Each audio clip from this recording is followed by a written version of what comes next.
Y asimismo también se le adiciona lo que sería el glicerol para evitar la hemólisis, ¿no? Tenemos lo que sería el concentrado de plaquetas. El concentrado de plaquetas es el hemocomponente que resulta de extraer de la unidad de sangre o la unidad sanguínea la mayor parte del plasma y de leucocitos. Entonces lo que te quedan son plaquetas, alrededor de 5 a 7 por 10 a la 10 plaquetas, es decir, 85% de plaquetas de la unidad sanguínea original en un volumen de 30 a 50 mililitros. Igualmente esta unidad de plaquetas tiene otro método que se puede realizar, que es el método obtenido por aféresis, donde sacas la unidad sanguínea, extraes estas plaquetas y el resto de la unidad sanguínea lo devuelves al paciente. Cuando realizas este procedimiento obtienes muchas más plaquetas. Obtienes 10 veces más el número de plaquetas que se tiene por este método normal que se realiza, ¿no? Tradicionalmente. Se conserva a temperatura ambiente, es el único, ¿no? De estos hemocomponentes que ya hemos revisado, de estos tres es el único que se mantiene a temperatura ambiente, pero se mantiene a temperatura ambiente en agitación constante. Una vez sacado dura 5 días, ¿no? Asimismo, en el caso de que sea una, un concentrado de plaquetas en el cual también se puede lavar si es que es necesario, sobre todo en los pacientes que ya tengan estos antecedentes de reacciones transfusionales, ¿no? Se le puede hacer también el proceso de leucorreducir, en el cual se le quita más leucocitos, sea por aféresis o sea por filtración antes de su transfusión. Tenemos lo que sería el plasma fresco congelado, que es el producto de extraer del plasma la sangre total, el cual va a ser congelado y guardado a una temperatura de menos 18 grados centígrados. Su volumen es de 200 a 300 mililitros y tiene una duración máxima de 6 meses hasta un año si es conservado a una temperatura más baja de menos 30 grados centígrados. Tiene agua, carbohidratos, grasa, minerales, proteínas, y dentro de las proteínas tiene albúmina, fibrinógeno y los factores de coagulación, si es que es obtenido dentro de las 6 horas de la extracción. Asimismo, contiene aproximadamente el 70% de los factores de coagulación de la unidad inicial, donde la mayoría de estos factores son estables a una temperatura de refrigeración, ¿ya? Luego tenemos lo que sería el crioprecipitado, que es el concentrado de proteínas de alto peso molecular que se obtiene de un plasma fresco congelado al precipitarlo, por un proceso de descongelación y por un proceso de resuspensión. Tiene el factor 1, el factor de von Willebrand, el factor 8, factor 13 y fibronectina. Y usualmente tiene un volumen de 15 a 20 mililitros, donde tiene las mismas características de conservación y duración que el plasma fresco congelado. Y como les había mencionado, de una unidad sanguínea se puede obtener una unidad de plasma fresco congelado o una unidad de crioprecipitado, pero no ambas, porque como ya se mencionó, el crioprecipitado se obtiene a partir del plasma fresco congelado. Y si es que usas o realizas este proceso de precipitación, lo que te queda es solo plasma residual que no tiene ninguna utilidad clínica. Y tenemos lo que sería el plasma simple o el plasma depletado del crioprecipitado, lo que queda después de separación del crioprecipitado de la unidad de plasma fresco congelado. Es deficiente en los factores 1, 5, 8, o sea, en todos los factores que se obtienen en el crioprecipitado. Su volumen alrededor de 200 mililitros y tiene las mismas características de conservación y duración a los anteriores de plasma fresco congelado y de crioprecipitado. Acá podemos observar, ¿no?, un resumen de lo que les había mencionado, las características de los hemocomponentes, ¿no?, el paquete globular, que está compuesto por glóbulos rojos en un volumen de 200 a 250 mililitros, que es el que se transfunde a las personas en mayor frecuencia. El concentrado plaquetario, que tiene 60-80% de las plaquetas de la unidad de sangre original, de la cual proviene, volumen menor. El plasma fresco congelado, que tiene factores de coagulación, ¿no? El 1, 2, el 1, el 5, el 8, el 13 y fibronectina. Igual que el frío precipitado, ¿no? Entonces tenemos el volumen 200-250 mililitros y el frío precipitado que tiene un volumen más pequeño de 10 a 20 mililitros, que son los que tienen estos factores estables. Asimismo tenemos la viabilidad, ¿no? Usualmente la sangre total, como les había mencionado, de acuerdo al anticoagulante que tenga, el Lexol es el que hace que demore, o dure más días, mejor dicho, 42 días. El paquete globular, ¿no?, que se tiene que, también tiene su periodo, ¿no? El mismo periodo de durabilidad que lo que sería la sangre total. El concentrado de plaquetas, donde dura máximo 5 días, el plasma fresco congelado, que dura 6 meses, y si se tiene a menor refrigeración, dura hasta aproximadamente un año, no menos 30 grados centígrados, y el crioprecipitado igualmente, que tiene la misma viabilidad que el plasma fresco congelado. Y el volumen sanguíneo total, ¿no? Como les había mencionado, que en un paciente normal masculino es 70 cc por kilo, y en un paciente femenino 65 cc por kilo. Luego pasamos a lo que serían los hemoderivados. Los hemoderivados son obtenidos actualmente del plasma como en forma de proteínas, el plasma humano, ¿no? Entonces se usa a partir de la mezcla de plasma de muchas personas, no solo se obtiene de una, sino de aproximadamente entre 5.000 y 10.000 personas. Y los productos finales se presentan como productos farmacéuticos, ya sea en forma líquida o en forma liofilizada. Es como un polvito. Eso es un liofilizado. Entonces tenemos principales tipos de hemoderivados, tres: la albúmina, los factores de coagulación y las inmunoglobulinas. La albúmina humana básicamente, ¿no? Es la proteína humana de mayor importancia, en la cual conocemos que su principal función es una función oncótica.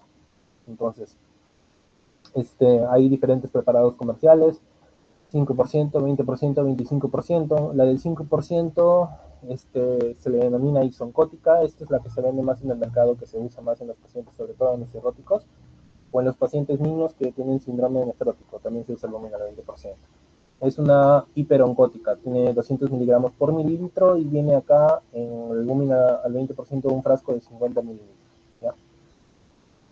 Los volúmenes van a variar obviamente de acuerdo al fabricante, de acuerdo al almacenamiento, de acuerdo a la temperatura ambiente, pero usualmente estas son las que más se ven en el mercado peruano. Tiene indicaciones principales, lo que sería la hipovolemia, en la cual se usa albúmina al 5% cuando existe contraindicación de cristaloides, es decir, de cloruro de sodio, y de los demás coloides como polifilina, etc. Cuando hay contraindicación se usa el albúmina al 5%. Pero igual algunos autores sostienen que no hay una evidencia que sea superior a los cristaloides en estos casos. Y en el caso de hipoalbuminemia, se usa lo que sería el albúmina al 20%. En el tratamiento del edema persistente de diuréticos, igual en pacientes que tengan síndrome nefrótico o que tengan ascitis, donde se usa esta albúmina al 20% con un diurético, ¿no? Y la administración es endovenosa, a, a un ritmo de 1 a 2 mililitros por minuto.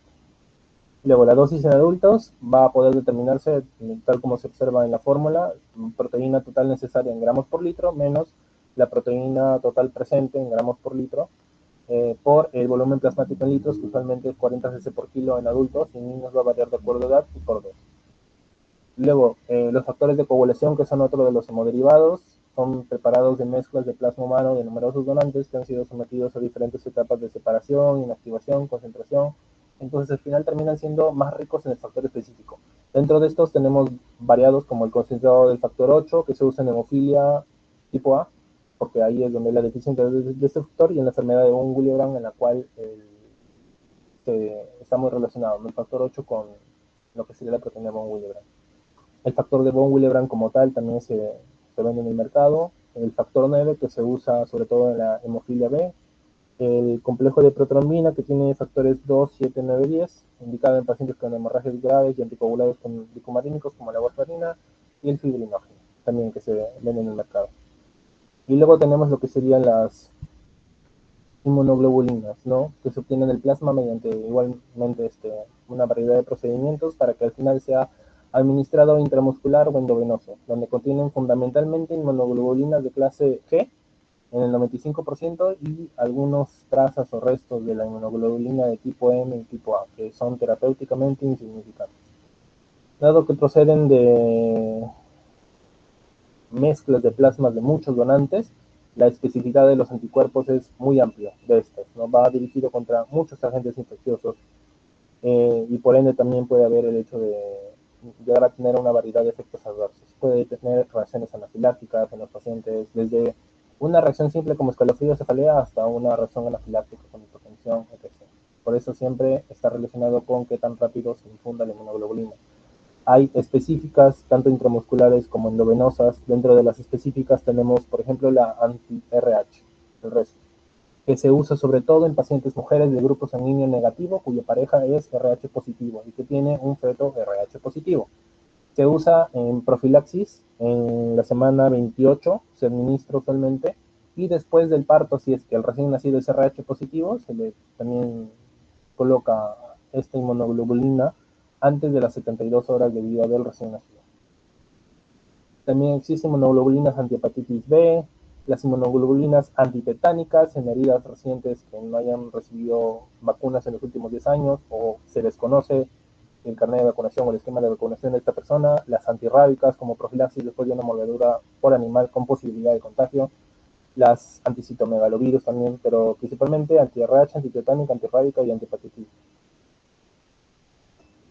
Luego tenemos lo que serían los estudios inmunohematológicos y los estudios inmunoserológicos, pero principalmente dentro de los estudios inmunohematológicos tenemos tres: el fenotipaje del grupo del glóbulo rojo, disculpen, el fenotipaje, es decir, la determinación de los antígenos que estén presentes en la membrana del glóbulo rojo para poder determinar el grupo sanguíneo de esta. Si es que tiene, por ejemplo, antígenos B, es un grupo sanguíneo B, y va a tener antígenos B en su membrana y anticuerpos anti-A. Por eso, si es que se le transfunde una unidad de sangre que es de grupo A, automáticamente se hemólisis, destruye la sangre y el paciente se complica.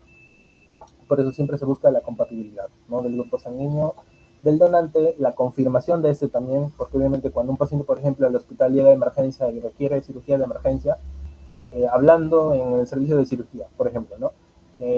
Automáticamente se saca el tubo morado, en el cual tiene el anticoagulante, ¿no? En un frasco de sangre 5 mililitros aproximadamente, 3 mililitros, con 3 mililitros basta, se lleva al laboratorio, se le pide que se le saque el grupo sanguíneo, ¿no? Y un hemograma rápido, un automatizado, que no demora tanto.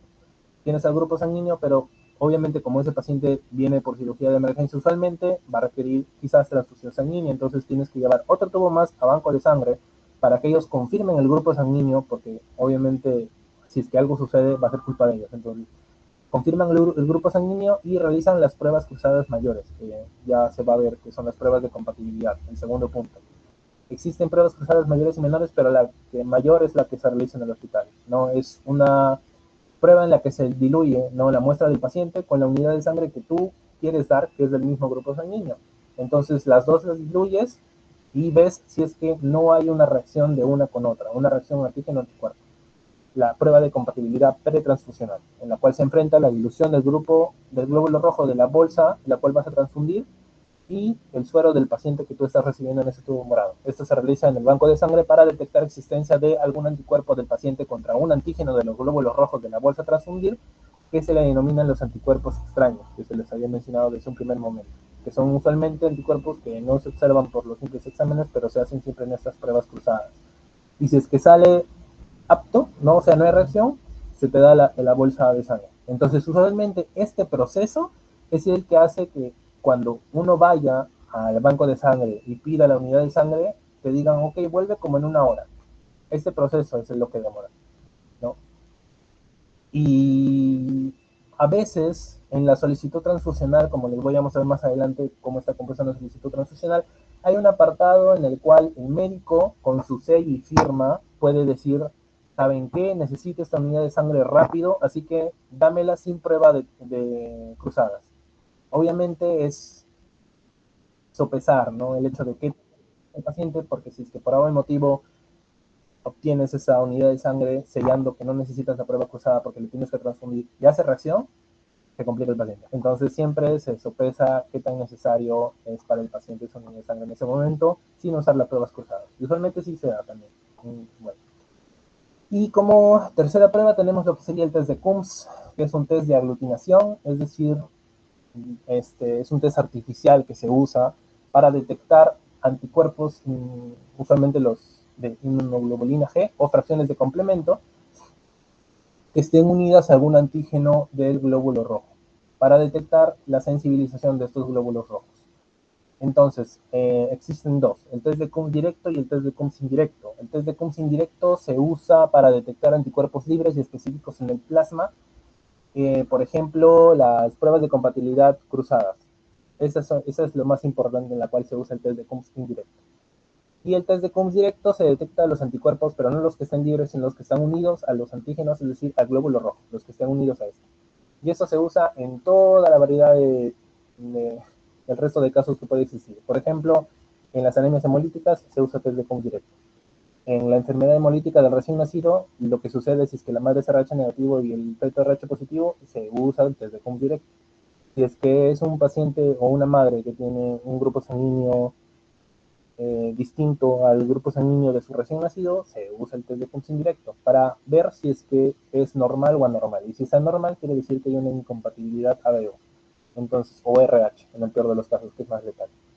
Entonces, el test de Coombs directo básicamente se coloca el reactante o el reactante de Coombs que así se le menciona en la literatura, que es básicamente una inmunoglobulina anticuerpo humano. Y este anticuerpo va a estar unido al antígeno del glóbulo rojo. Entonces, ya de por sí está sensibilizado, no tienes anticuerpo unido al antígeno del glóbulo rojo. Entonces, tú usas el reactante de Coombs, que es un anticuerpo este anticuerpo humano, y si es que aglutina es positivo y si es que no es negativo. En cambio, el test de Coombs indirecto, tú tienes los anticuerpos líderes en el plasma. Entonces, lo que tú colocas en los tubos para poder realizar este examen es, aparte del reactante de Coombs, que es un anticuerpo que va en contra de estos anticuerpos humanos, como están libres, lo que tienes que hacer es que lleguen a unirse con un glóbulo rojo. Y de esta forma, lo que tú le pones adicional a este anticuerpo es el glóbulo rojo,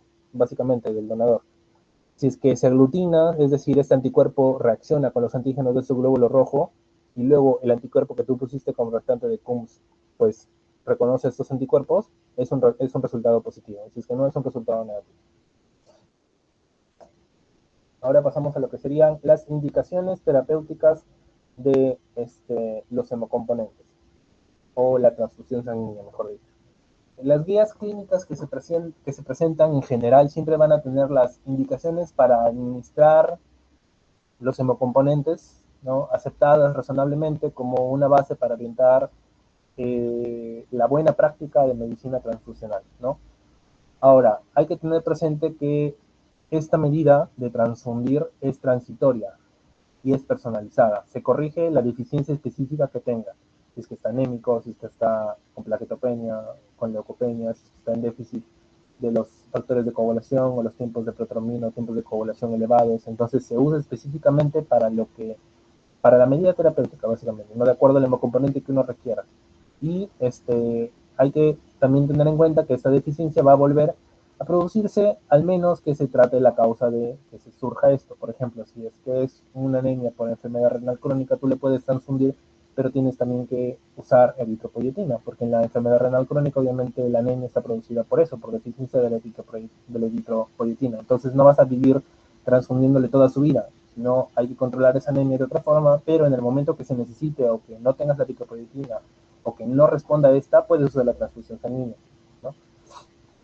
Entonces, para eso hay muchos factores que van a determinar la necesidad de transfundir. Por ejemplo, la pérdida de sangre, si es que hubiera, ya sea por hemorragia interna, traumática o no traumática, porque puede ser por defecto de trastornos de coagulación, o una hemorragia externa. Si es que hay hemólisis, ya sea por presencia de sepsis, porque está infectado, o por presencia de una coagulación intravascular diseminada, en la que básicamente hay un trastorno de coagulación, en la que no funcionan los factores de coagulación, empiezas a coagular todo lo que haya y consumes plaquetas, porque esas son las células encargadas de formar el coágulo. Entonces consumes plaquetas, consumes fibrinógeno, aumentan los productos que se obtienen al degradar el fibrinógeno porque lo estás consumiendo. Eso se denomina la coagulación intravascular diseminada. El estado cardiorrespiratorio y la oxigenación tisular, básicamente lo que tú haces es evaluar los signos vitales, ¿no? ¿Por qué? Porque puede ser un paciente que sea anémico, pero está tranquilo hablando contigo, entonces no necesita una transfusión. Por ejemplo, las gestantes que dan a luz, las puérperas terminan con menor hemoglobina de la que iniciaron. Pueden iniciar con 10.5 y terminan con 9, con 8.5. Y tú las ves y están tranquilas y están con su frecuencia cardíaca en valores estables, con su presión en valores estables. Y eso es porque ellas tienen la capacidad en el puerperio, en las 42 semanas después del parto, de poder recuperar rápidamente esa hemoglobina con aumento de la producción de los glóbulos rojos. Entonces, por ejemplo, es muy distinto esta paciente que está tranquila y anémica a un paciente que está anémico, pero que esté hipotenso, que esté taquicárdico. Entonces, eso ya genera el hecho de que al tener esta sintomatología o la clínica, tú ya debas transfundirla. Es muy distinto, ¿no? La evaluación de la anemia, ¿no? De acuerdo a evaluación de la lengua, de las palmas, de los ojos, de las uñas, las escleras, etc. O por medio del dosaje de hemoglobina y el hematocrito. La tolerancia del paciente a la pérdida de sangre o a la anemia, ya que hay algunas condiciones en las cuales el paciente se vuelve menos tolerante, por ejemplo, si tiene una enfermedad cardíaca de fondo, ha tenido un infarto de miocardio, tiene una enfermedad pulmonar, está infectado, tiene diabetes mellitus, ¿no? Y la previsión de la necesidad de sangre. Se anticipa que el paciente vaya a tener una cirugía o vaya a ser anestesiado, se anticipa que el paciente vaya a seguir sangrando, ha cedido el sangrado o es posible que una vez que haya cedido vuelva a surgir, ¿no? Entonces ese tipo de preguntas o consideraciones hacen que el médico vea si es que antes de prescribir la transfusión se puede usar cristaloides o se puede realizar otros tratamientos farmacológicos, ¿no? Entonces, tenemos ya habiendo conocido los hemocomponentes y qué tan necesario sea transfundir o no, las indicaciones, así a secas, ¿no? Entonces tenemos de la sangre total, la principal indicación es un shock hipovolémico grave con pérdida igual o mayor del 80% del volumen sanguíneo total o un sangrado agudo que esté teniendo en este momento, pero en el cual haya perdido más del 30% del volumen sanguíneo total. Y persisten los síntomas a pesar de que tú estás usando cristaloides, es decir, cloruro de sodio. Porque hay distintos grados de shock del 1 al 4, ¿ya? De acuerdo a ello, hay distinta pérdida que se podría decir, se supone que puede estar teniendo de acuerdo a las funciones vitales que tenga. Mientras más taquicárdico esté, quiere decir que ha perdido más sangre. Mientras más hipotenso esté, quiere decir que ha perdido más sangre. Mientras su llenado capilar, cuando le aprietas el dedo, demora más de 2 segundos, quiere decir que ha perdido más sangre. Entonces, de acuerdo a las tablas del grado de shock del 1 al 4, tú puedes determinar más o menos cuánto ha perdido. ¿Por qué sirve esto? Porque en la regla de fluidoterapia en pacientes que tienen una hemorragia aguda,